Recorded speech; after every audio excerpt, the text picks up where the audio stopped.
귀한 찬양 감사합니다. 오늘 우리에게 주시는 하나님의 말씀 사도행전 9장 1절에서 9절까지 말씀 보겠습니다. 사도행전 9장 1절에서 9절입니다.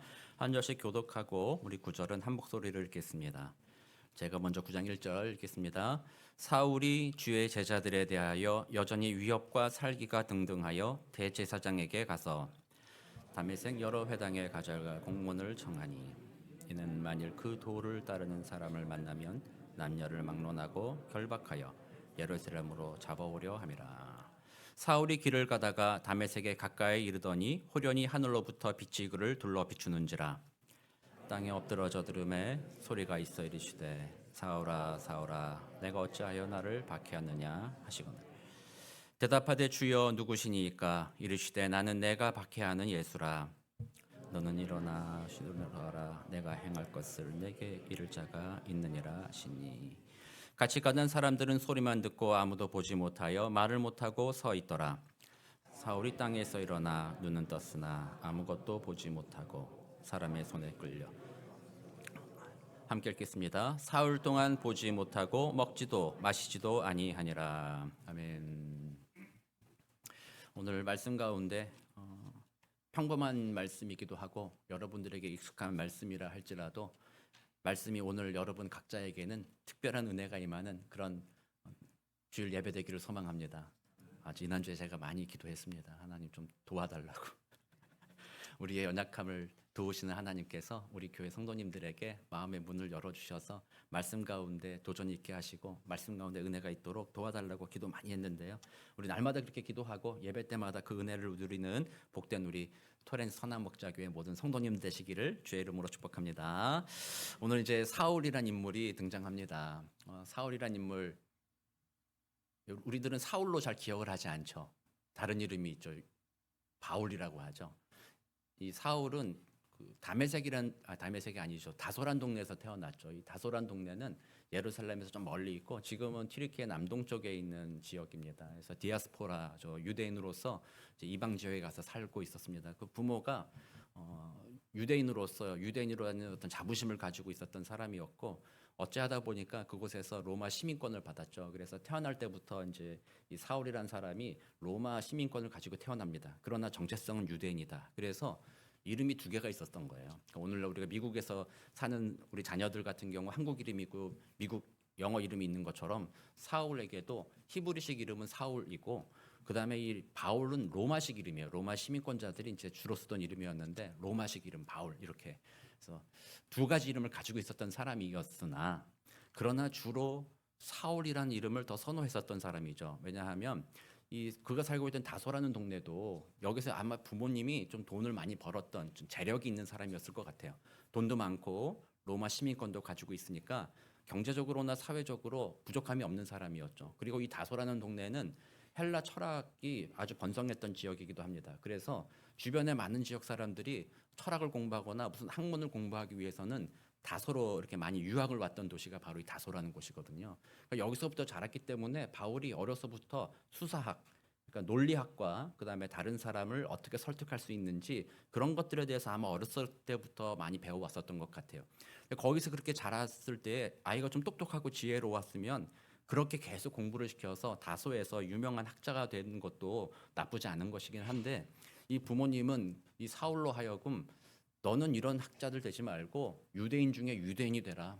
최고의 율법 교사가 돼서 바리새인이 되는 것이 아버지의 뜻이다. 그래서 어린 시절 아마 13살이 그 유대인들에게 성인식이거든요. 13살 그게 끝나면 예루살렘으로 유학을 보낸 것 같아요. 그래서 예루살렘 유학 갔는데 누구의 제자가 되었어요? 가말리엘이라는 사람의 제자였다고 하잖아요. 이 가말리엘은 그 당시 예루살렘에서 최고 가는 율법 교사였어요. 최고의 바리새인이었죠. 그래서 이 사람한테 배운다라는 거는 최고의 사람에게 배우는, 그래서 앞으로 촉망받는 인물이 될 거다라는 그런 증명이었어요. 오늘날도 우리가 한국에서도 그렇잖아요. 좋은 대학 가려고 그러면 어떻게 해야 돼요? 대치동 가서 과외 받고 열심히 뭐 하고 해서 가야 되는 것처럼 이 가말리엘의 제자가 된다는 그런 거예요. 그 유명한 랍비들은요. 사람들이 줄을 설 거 아니에요. 그러니까 아무나 또 안 받아줬다라는 거죠. 지금처럼 그 제자가 되기 위해선 경쟁률도 엄청나게 심했을 거라는 거예요. 그러나 그 모든 경쟁률을 뚫고 가말리엘의 문화에 들어가서 그에게 공부를 한 인물이라고 한다면 앞으로 이 사울이라는 사람이 유대인의 등불이다. 유대인을 이끌어갈 훌륭한 지도자가 될 겁니다. 뭐 이런 그런 촉망받는 그런 여러 사람들의 시선을 받는 그런 인물이었던 거죠. 그리고 이제 앞에서 스데반이라는 인물이 이 9장 이전에 한번 이제 사울이 등장하는데 언제 등장해요? 스데반이 돌로 쳐 죽을 때 겉옷을 맡은 자라고 이렇게 등장을 하잖아요. 근데 겉옷을 맡았다는 게 오늘날로 생각해 보면 사람들이 막 화나가지고 야, 쟤 어떻게 옷 좀 벗고 해야겠다. 그럼 옆에 서 있다가 옷 좀 제가 맡고 있을게요. 제가 맡을 테니까 저 사람 어쩌 이렇게 하십시오. 뭐 이렇게 해서 중간에 뭐 별 볼 일 없이 끼어든 것 같은 느낌이 들지만 당시 이제 여러 가지 법적인 종교법에 따라서 본다면 이 겉옷을 맡는다라는 거는요, 그 형을 집행하는 데 있어서 책임을 지고 있다라는 그런 의미를 가지고 있는 거야. 그래서 얘가 이 사울이 지금은 한 30대 전후쯤 됐는데 아주 전도 유망한 젊은이였고, 그리고 스데반이 죽는 것을 당연히 옳게 여겼죠. 저 인간들은 죽어야 된다 생각하고 그 형 집행 자리에서도 자신이 공회로부터 받은 권위를 가지고 사람들이 죽이는 모든 것들을 주관할 정도로 아주 촉망받는 인물이었죠. 아주 유대인들에게는 바리새인 중에 바리새인이다. 뭐 이렇게 칭찬받는 인물이 바로 이 사울이었던 거죠. 그래서 그때까지는 이름을 사울을 계속 쓰는 거예요. 사울. 나는 히브리인이다. 이런 마음을 가지고 있었는데 얼마나 열심히 살았겠어요. 그 모든 삶이 정말 열심이었습니다. 특별히 자기 개인의 영달에 위해서 열심이기도 했지만 스스로 생각할 때는 무엇을 위한 열심이었겠어요? 사울이 하나님을 위한 열심이었다는 거죠. 이것이 하나님을 섬기는 것이다. 이렇게 하는 것이 하나님을 기쁘시게 하는 것이다. 저 스데반 저 사람을 죽이는 것이 하나님을 기쁘시게 하는 것이다. 그리고 그 예수를 따르는 자들을 다 결박해다 묶어다 놓고 죽이거나 그 사람들로 하여금 돌이키게 만드는 것이 하나님을 기쁘시게 하는 일이다. 하나님께 영광이 되는 일이다. 나는 이 일에 열심을 내겠다라는 마음으로 그 일을 감당했다라는 겁니다. 그렇다면 사울이 그렇게 열심히 그 일을 했다는 것 자체는 사실은 문제가 되지 않습니다. 진짜 문제는 그 열심의 근원이 어디서부터 시작했느냐가 진짜 문제였던 것이죠. 그는 하나님을 섬긴다고 했으면서도 사실 그 근원을 들여다보면 하나님이 인간의 몸을 입고 오셨다라는 그 사실, 하나님이 전능하심으로 또한 그 하나님은 사랑의 하나님이심으로 인간의 몸을 입고 오셔서 이 땅에서 우리의 고통을 채울하시며 우리를 위하여 대신 죽으실 거라는 그 사실들을 도저히 받아들일 수가 없었던 거죠.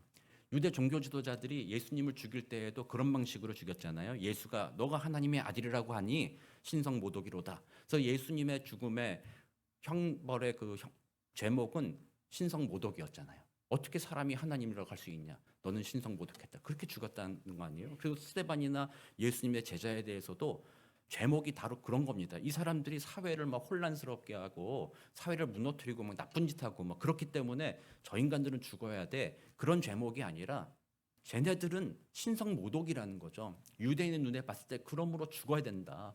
어떻게 저 인간인 예수가 하나님의 아들이라고 말할 수가 있냐? 그것은 우리 유대율법, 특히 독실한 우리들의 생각으로서는 있을 수 없는 일이다. 그러므로 저런 애들을 죽이는 것, 없애는 것, 그것이 우리가 믿는 이 유대교 하나님을 바르게 섬기는 것이며 우리의 순수성을 지키는 것이라는 그런 잘못된 생각, 그런 걸 가지고 열심으로 그 일을 행했다라는 거죠.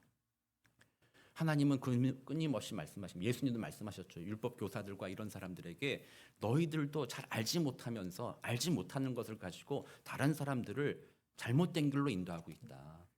눈이 안 보이는 너희들이 사람들을 인도하니 너희들이 어떻게 올바른 길로 인도하겠느냐. 어서 너희들의 눈을 떠라. 하나님의 일하신 구약을 통해서 끝까지 알려주신 메시아를 보낼 거다. 그리고 그가 너희들의 죄를 대신해서 대속의 십자가의 죽음을 죽을 거다라는 것을 예수님이 말씀하시면서 제발 눈을 떠라. 그렇게 하지 말아라. 이렇게 얘기했어도 율법 교사들과 바리새인들은 끊임없이 자신의 생각이 옳다는 것을 버리지 못했죠. 그래서 그것이 하나님의 뜻이 아님에도 불구하고 그것이 하나님의 뜻이라고 착각하면서 그 일을 행동했다라는 거죠. 그렇다면 이 바리새인들의 그 잘못됐다는 것을 어떻게 할 수 있냐는 거예요. 사실 알기가 쉽지 않아요. 그러나 알 수 있는 방법은 그 열매를 통해서 알 수 있습니다. 바리새인들이나 그를 따라가는 율법 교사들이 보여주는 열매, 삶의 열매가 뭐냐는 것을 보는 거죠. 그들의 삶의 열매가 어땠어요? 성경에서 바리새인들이나 이런 율법 교사들이 다른 사람을 진짜 사랑해서 그 사람 위해 헌신했다, 그 사람을 돕는다, 이런 내용들은 별로 나타나지 않죠. 대부분 어떻게 나타나요? 오늘 9장 1절에서 우리가 읽었습니다. 사울이 주의 제자들에 대하여 여전히 위협과 살기가 등등하여라고 되어 있습니다. 위협과 살기가 등등했다라는 거죠. 이런 모습으로 나타난다라는 거죠. 저 사람 앞에 가면 실수하면 안 돼. 저 사람 앞에 가면 말 조심해야 돼. 또 말 조심한다고 뭐 해도 괜히 그 사람 앞에 가면은 괜히 기분이 뭔가 억눌리고 뭔가 힘들고 그래서 가까이 하고 싶지 않은 그런 느낌이 든다라는 거죠. 이게 율법주의자들이 보여주는 열매라는 거예요. 그래서 오늘 우리는 우리들의 모습을 다시 한번 비춰보는 것입니다. 우리가 예수 믿고 그 은혜로 말미암아 구원받았다고 생각하고 그 은혜로 한 지체가 되어서 교회 생활 같이 하고 있는데 과연 내가 드러내고 있는 열매는 어떤 열매인가? 다른 사람들을 정죄하고 미워함으로 인해서 다른 사람이 혹시라도 나 때문에 상처받고 있지는 않은가?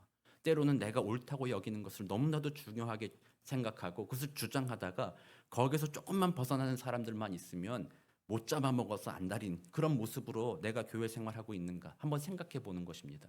율법주의라는 것이 교회 안에서요. 제가 한 분 한 분 붙잡고 제가 물어볼 수도 있어요. 율법주의적이세요? 율법주의적으로 사세요? 율법주의적이시죠? 물어보면 여러분들이 뭐라고 대답하시겠어요? 네, 그럼 한 명도 나는 율법주의자가 아닙니다. 나는 복음주의자입니다. 전부 다 그렇게 얘기하실 건데 실상 삶을 들여다보면 진짜 그러냐는 거예요. 입으로만 우리가 율법주의자가 아니라 복음주의자 입으로만 하는 것은 아무것도 아니라는 거죠. 우리들의 삶이 진짜 그렇게 되느냐를 보는 거예요. 그래서 여러분들도 스스로를 속인다는 거죠. 제가 뭐 늘 말씀드렸다고 요즘에 좀 말씀 안 드리지만 우리는 너무나도 잘 속는다는 거예요. 나도 나한테 속아요. 그래서 나도 막 율법주의자처럼 행동하면서도 마치 나는 복음주의자인 것처럼 생각하고 말할 때는 그렇게 얘기하는 경우가 있다라니까요. 제가 아는 목사님들 중에서도 그런 분들 많이 있어요. 자기는 개혁주의 목사래요. 가만히 들어보면 전혀 개혁주의적이지 않은 설교를 할 때가 있어요. 그럼 그게 개혁주의냐라는 거예요. 아니라는 거죠. 그게 사실 인간의 모든 모습들이라는 거예요. 나는 그렇지 않다. 그러므로 나를 알 수 있는 방법은 자기 객관화예요. 한 발짝 뛰어서 생각해 봐야 되는 거죠. 내 모습이 어떤가 보려면 그래서 오늘 이 지표라는 거예요. 내가 과연 교회 생활하면서 혹은 가정에서든 직장에서든 내 옆에 있는 사람과의 관계가 어떠한가 보는 것입니다. 사람들이 여러분들 좀 만만하게 보면 좋아요, 싫어요? 싫어하죠. 사람들이 나를 좀 무섭게 생각했으면 좋겠다. 그런 마음 있지 않아요? 식당 가가지고 이렇게 서빙하시는 분이 날 막대했어. 그럼 어떡할 거예요? 내가 누군 줄 알고 저렇게 막대. 그런 거죠. 자기 자신에 대해서 대단히 이렇게 나는 대단하다 생각하는 그런 마음들. 이런 것들이 다 율법주의적인 태도라는 거예요. 자격이 없다면 어떻게 그렇게 막대합니까? 함부로 막대하는 거죠. 그래서 우리가 그런 것을 살펴보아야 된다는 우리 자신을. 그래서 사울의 이 모습, 위협과 살기가 등등했다는 이 모습이 혹시 교회 안에 나의 모습이 아닌가? 하나님의 뜻을 따른다라고 생각하면서도 사실은 하나님의 뜻이 아니라 내 생각을 추구하다 보니까 결국 그 결과로서는 다른 사람과 어울리지 못하고 다른 사람과 날마다 분쟁하고 미워하고 다투는 모습으로 그래서 교회 생활이 함께 만나서 즐거움의 교회 생활이 아니라 다른 사람이 내 말 듣는 것이 기뻐서 교회 생활하는 것이 아닌가 이런 마음으로 우리는 우리의 마음을 점검해 보아야 한다라는 거죠. 스티브 아터먼이라는 기독교 상담가 계신 분인데 상담가이신데 이분이 쓴 책이 있어요. Toxic Faith라고 써 있어요. Toxic Faith. 해로운 믿음이라고 하죠. 근데 해롭다는 표현보다 더 좀 뉘앙스는 강한 것 같아요. 맹독성 믿음 뭐 이런 거 있잖아요. 죽음에 이르는 믿음 뭐 이런 거라는 거예요. 믿음은 믿음이라는 거예요. 근데 죽음에 이르는 믿음이 있다라는 거죠. 그가 하는 얘기가 이런 얘기했어요. 예수님을 가장 크게 반대한 사람은 죄인들이 아니라 종교 지도자들이었다. 그들은 가장 번듯한 종교인들이었다. 오늘날에도 기독교를 가장 거칠게 반대하는 사람은 율법주의자들이다 라고 되어 있습니다.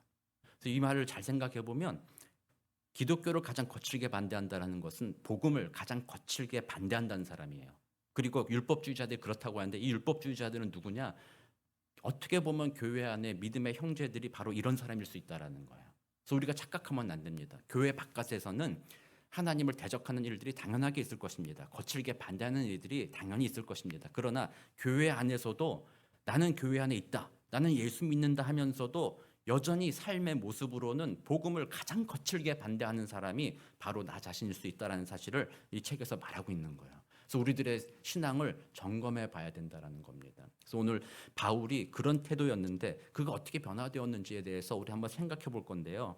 사실 이런 그 율법주의적인 태도는 죄된 인간의 본성에 새겨져 있어요. 그래서 역사적으로 또 많은 사람들이 계속 그런 모습으로 살아가기도 합니다. 우리 토르크마다라는 종교개혁 바로 직전에 이단 재판관이었던 사람이 있었어요. 이 사람은 10,000명, 어떤 사람은 10,000명이라고 어떤 사람은 2,000명이라고 줄이기도 하는데 10,000명을 화형시켜 죽였던 사람이라는 거예요. 40,000명을 다 고문하고 괴롭히고 그 중에 골라내서 사람을 죽이고. 근데 이 사람도 그런 거예요. 자기는 이단 재판관이었다. 나는 주님을 위해서 기쁘게 이 일을 한다라고 생각하는 어리석은 모습을 가졌다라는 거죠. 그리고 제가 예전에 한번 소개시켜드렸던 프로크루스테스라는 그리스 신화에 나오는 인물이죠. 침대를 자기 침대 갖다 놓고 사람을 눕힌 다음에 지나가는 사람 붙잡아다 눕혀가지고 침대보다 다리가 길면 어떻게 했다고 그랬어요? 다리 잘라버리고, 침대보다 다리가 짧으면 팔다리 잡아 늘려가지고 팔다리 빠지게 만들고, 그런 식으로 사람을 괴롭혔던 인물이라는 거죠. 자기가 세워둔 기준을 가지고. 결국 이 사람도 그 똑같은 방식으로 결국엔 나중에 죽임을 당한다라는 그런 얘기가 나오거든요. 근데 어쨌든 신화든 인류의 실제 역사든 또 오늘의 우리들의 삶의 자리에서든 율법주의, 내가 중심이 되고 내가 세운 기준이 항상 옳다고 여기는 그런 태도는 반드시 다른 사람에게 폭력으로 다가갈 수 있고 다른 사람과 어울리기보다는 오히려 다른 사람과 깨어지고 나누어지는 그런 결과를 낳는다라는 거죠. 깨어짐은 사탄의 역사입니다. 하나 되게 하는 것이 바로 성령의 역사라는 거죠. 그래서 우리는 우리 스스로를 돌아봐야 돼요. 내가 혹시라도 죄 가운데 사탄의 역사에 빠져서 이와 같이 사람들과 관계 속에서 사람들의 관계 속에 사람을 미워하고 힘들게 하는 그런 인물은 아닌가. 내가 옳다고 여기며 맞다고 여기며 주장했던 모든 것들이 오히려 그것이 사람을 힘들게 하는 것이 아니었는가 한번 돌아보는 거죠. 바울이 바로 그 기세등등한 모습으로 다메섹으로 내려가고 있었습니다. 그때 오늘 본문에 보니까 하늘로부터 빛이 그를 둘러 비추었고 결국 눈이 보이지 않았고 그때 엎드려서 소리가 있을 때 뭐라고 불렀어요? 사울아 사울아 내가 어찌하여 나를 박해하느냐. 그가 다시 묻기를 주여 누구십니까? 그랬더니 나는 내가 박해하는 예수라 라고 이렇게 말합니다. 이때 사울은 되게 똑똑한 사람이었잖아요. 충격을 받았습니다. 단지 눈이 뭐 안 보이고 뭐가 신비한 음성이 들렸다라는 것에 충격을 받은 것이 아닙니다. 내가 믿었던 것이 잘못될 수도 있었겠구나를 그 순간 깨달은 거죠. 사울도 이 제자들이 사도들이 전한 그리스도 예수에 대한 이야기를 계속 들었을 것입니다. 그리고 사울의 나이가 30살 전후라고 한다면 예수님께서 십자가 죽으시던 그때에 아마 그도 예루살렘에서 가말리엘에서 공부하고 있었으므로 그 모든 소식을 다 들었을 것입니다. 그 마음에는 저 예수가 무슨 하나님의 아들이야. 십자가에서 죽었으니까 끝장났지. 끝이지. 죽음이 끝이지. 이렇게 생각하고 있었고 그가 다시 살아났다고 말하는 사도들이나 그가 하나님의 아들이라고 말하는 이들을 모두 다 신성모독이라고 죽여야 된다. 거짓말하고 있다. 사기꾼들이다라고 말했던 그에게 바로 그 예수님이 나타나서 그 음성이 들렸을 때 그가 말하기를 내가 다시 살아난 내가 예수다라고 말했을 때 특별히 예수님이 뭐라고 얘기했어요? 네가 박해하는 예수다라고 얘기했어요. 그냥 내가 예수다 그러면은 예수 누군데요? 이럴 수 있잖아요.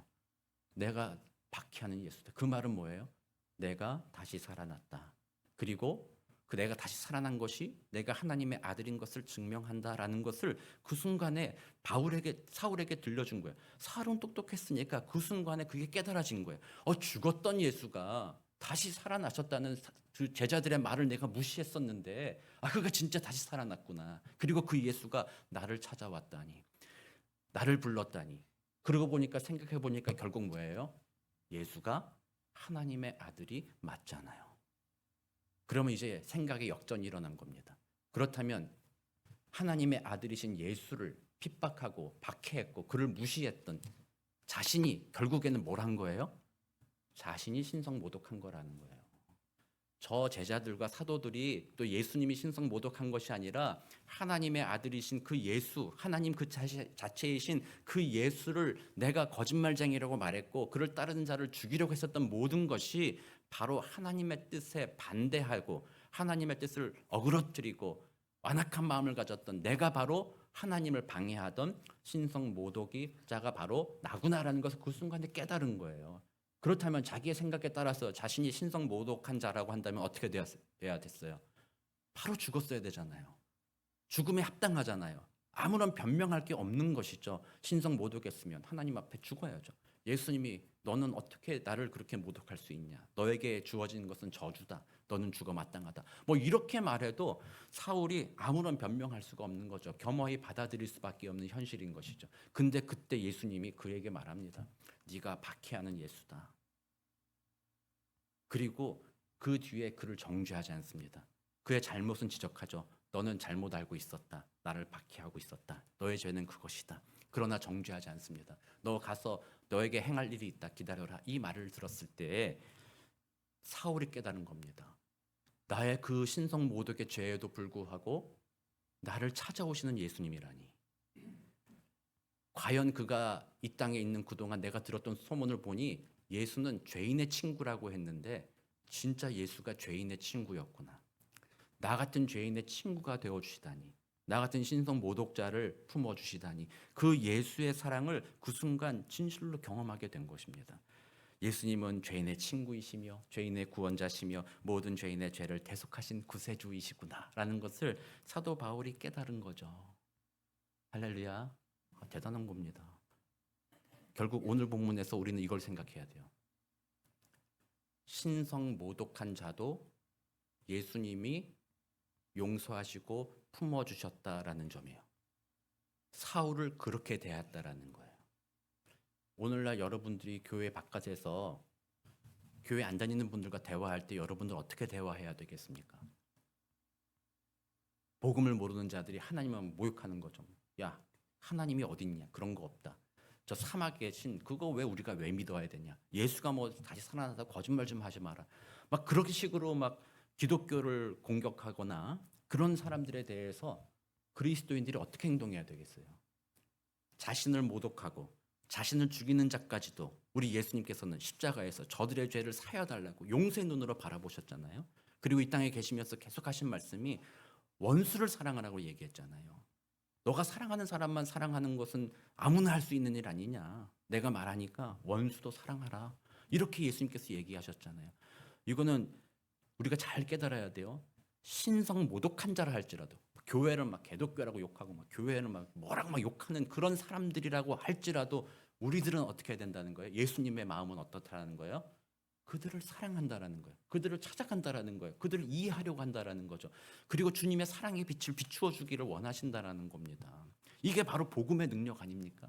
예수님이 보여주신 것이며 복음의 능력 아닙니까? 자격 없는 자에게 찾아오셔서 구원의 은혜를 베풀어 주신 것이 바로 그 복음의 능력이라는 거예요. 그러므로 그 복음의 능력을 힘입으니까 그 다음 위협과 살기가 등등하던 바울이 그 다음은 변화되었잖아요. 하나님의 사랑이 이렇게 크구나. 그것을 마음에 깊이 경험하니까 그동안 자기가 다른 사람에 대해서 그렇게 생각했던 것들이 얼마나 부끄러워졌겠어요. 완전히 돌이킵니다. 그리고 그는 고린도전서 13장을 쓰잖아요. 사랑은 오래 참고 사랑은 온유하며. 그 사랑장을 통해서 세상이 알지 못하는 놀라운 사랑을 표현하는 것, 그게 바울 아니었습니까? 그리고 사울은 지금 다메섹으로 내려가서 사람들을 결박해서 막 오려고 그랬어요. 잘못한 사람들 결박해 오겠다 막 이러다가 결국 사울의 인생의 끝에 가니까 사울이 어떻게 됐습니까? 자신이 결박당하잖아요. 뭐 때문에?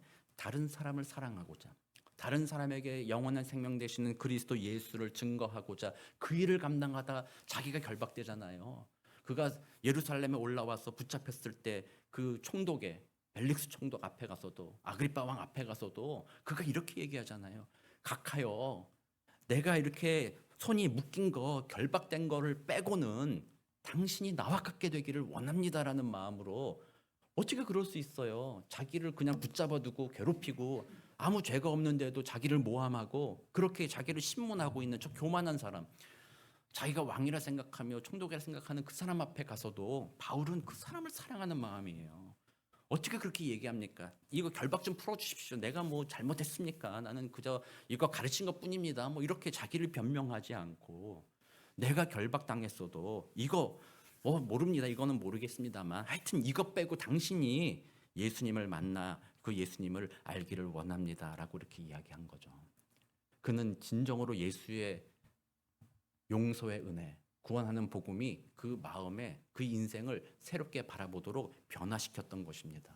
이게 복음에 합당한 삶, 복음의 은혜를 누린 사람이 삶의 태도로 보여주는 것이죠. 그래서 우리들의 삶도 돌아보는 것이죠. 과연 우리는 삶의 자리, 교회에서뿐만 아니라 삶의 자리에서 얼마나 사람을 사랑하고 있는가 고민해 보세요. 여러분들이 생각하기에 다들 이렇게 생각할걸요? 나 충분히 사랑하고 있어. 거짓말이에요. 거짓말이에요. 속지 마세요. 거짓말이에요. 사탄이 우리에게 하는 말이에요. 너도 중요하지 않냐? 사랑하면 적당히 사랑해. 뭘 그렇게 넘치게 사랑해. 저 예수 봐라. 얼마나 바보 같냐. 멍청이 아니냐. 그 사랑 때문에 십자가에 달린다고? 자기를 죽인다고? 그게 무슨 말도 안 되는 소리 아니냐? 여러분들은 어떻게 하실 거예요? 아멘 할 거예요? 아니잖아요. 우리는 그러나 날마다 삶의 자리에서 적당히 사랑하죠. 내가 할 수 있는 만큼 요 정도만 사랑해도 충분해라고 착각하고 산다라는 거예요. 그러다 보니까 각자의 기준이 틀려요. 나는 요만큼 사랑하겠다는 사람이 있고 나는 요만큼 사랑하면서도 나는 충분히 사랑하고 있다라고 다 착각한다라는 거예요.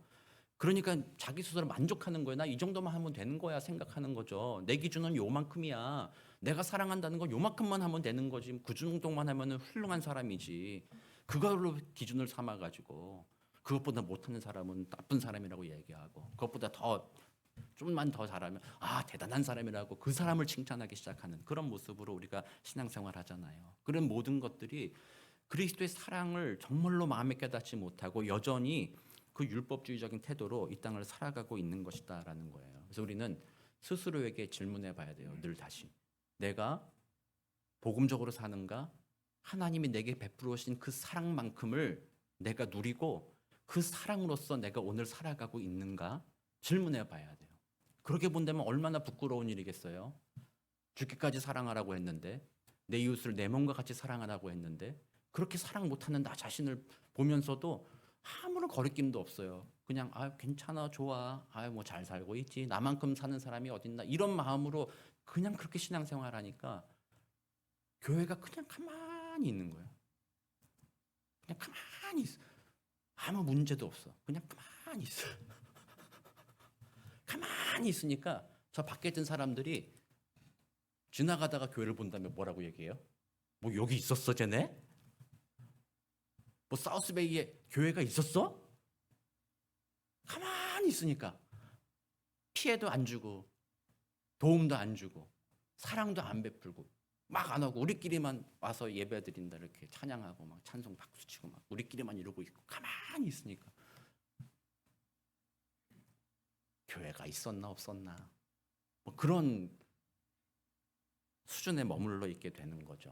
그래서 우리 다시 한번 저도 반성해요. 저도 여러분들께 진짜 날마다 고백하지만요. 저는 전형적인 목사의 기준에 못 미치는 사람입니다. 여러분들이 아는 정통적인 목사님들 정말 헌신하고 희생하고 여러분들을 사랑하고 밤낮으로 막 진짜 존경스러워요. 어떤 목사님 막 밤낮으로 성도님들 생각해가지고 밤낮으로 기도하고 밤낮으로 신방 다니고 막 밤낮 하시는 분들 계시잖아요. 얼마나 대단한 분들입니까? 그런 목사님을 이제 목회자로 같이 신앙생활하는 뭐 성도님들은 참으로 감사한 일이죠.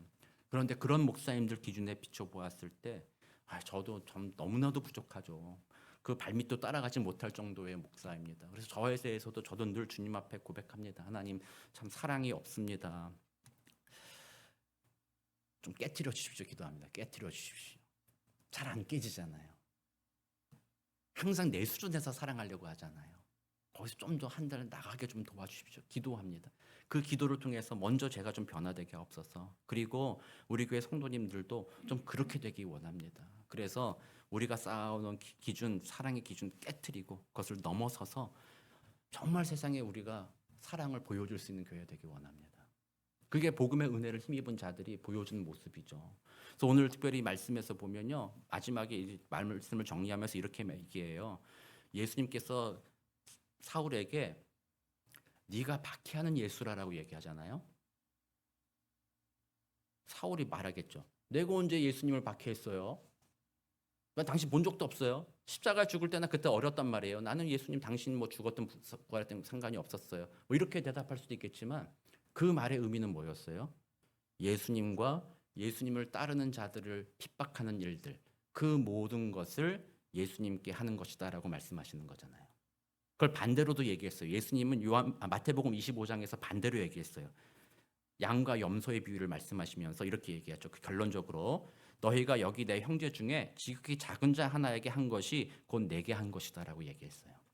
나를 공동체를 핍박하는 그 일이 곧 예수를 핍박하는 것이다라고 얘기했고 또 공동체 한 사람에게 무엇인가를 하는 것 나아가서 공동체뿐만이 아닙니다. 저 바깥쪽에 있는 사람들 어떤 작은 자들이라 할지라도 그들에게 한 것이 곧 내게 한 것이다라고 예수님은 말씀하셨어요. 그래서 이날 사울이 예수님의 그 놀라운 사랑의 은혜를 힘입었잖아요. 사울이 고백했을 거예요.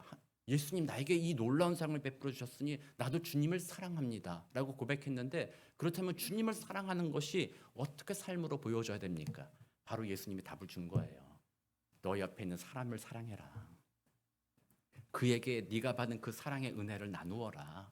그것이 곧 나를 사랑하는 것이다 라고 얘기하시는 거예요. 그래서 우리 교회가 정말 그렇게 훈련 받아가기를 간절히 소망합니다.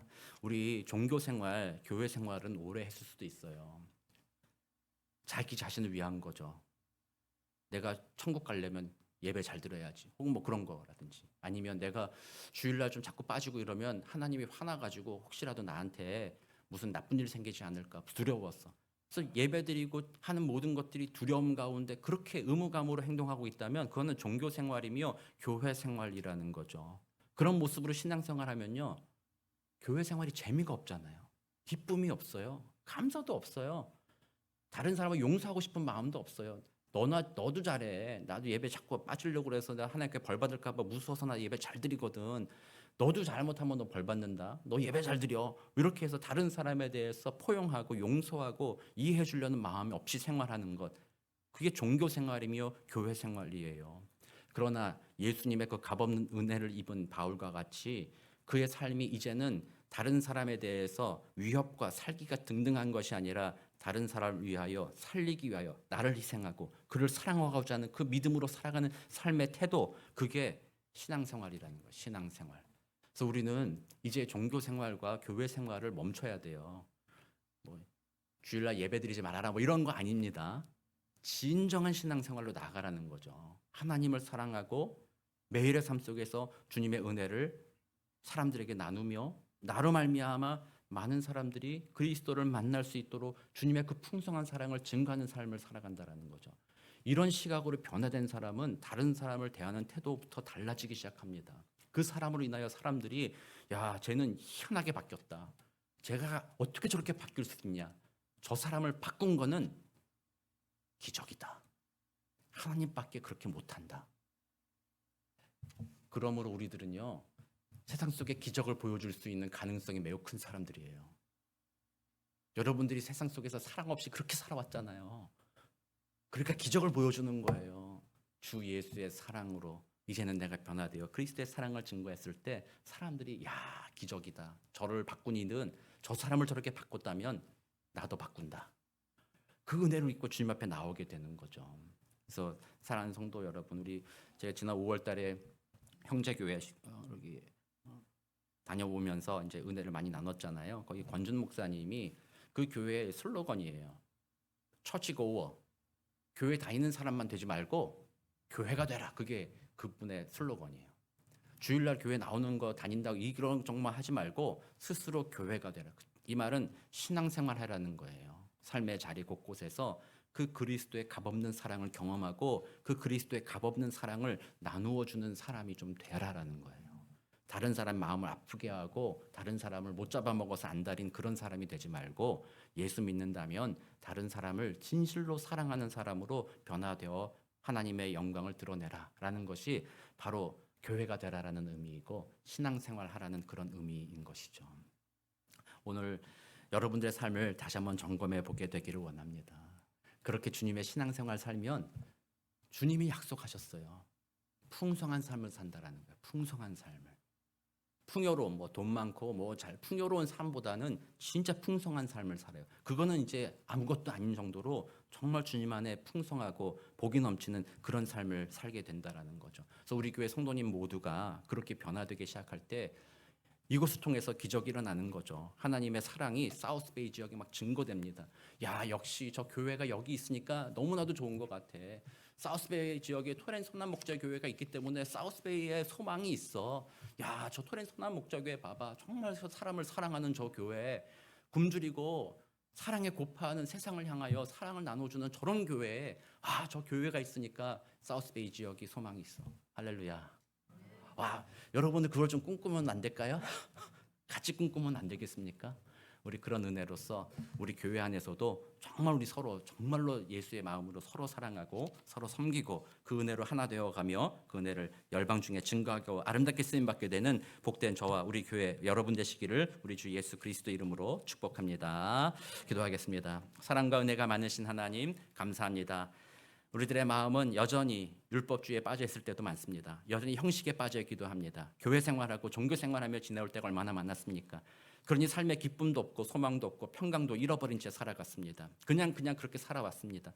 다른 사람들의 관계도 더 깊어지지 않았습니다. 오히려 사람과의 관계 속에 상처 주고 상처받으며 나누어지고 깨어지는 것이 당연하다 생각하며 이 땅을 살아왔습니다. 그러나 하나님 다시 한번 주님의 은혜를 구합니다. 예수의 그 놀라운 사랑, 값없이 주시는 은혜, 죄인을 사랑하여 주신 하나님의 그 사랑, 자격 없는 자에게 부어주신 놀라우신 복음의 은혜가 우리들의 마음에 이번 한 주 새겨지도록 도와주시고 그 하나님의 사랑에 힘입어서 주를 사랑하고 그와 같은 마음으로 옆에 있는 지체, 가족, 이웃을 사랑할 수 있는 우리 모두가 되도록, 그래서 정말 이 땅 가운데 빛이 되고 소금이 되고 그리스도의 향기요 편지가 되어가는 우리 모두가 되도록 주님 도와 주옵소서. 감사드리며 살아계신 우리 구주 예수 그리스도의 이름으로 기도드립니다. 아멘.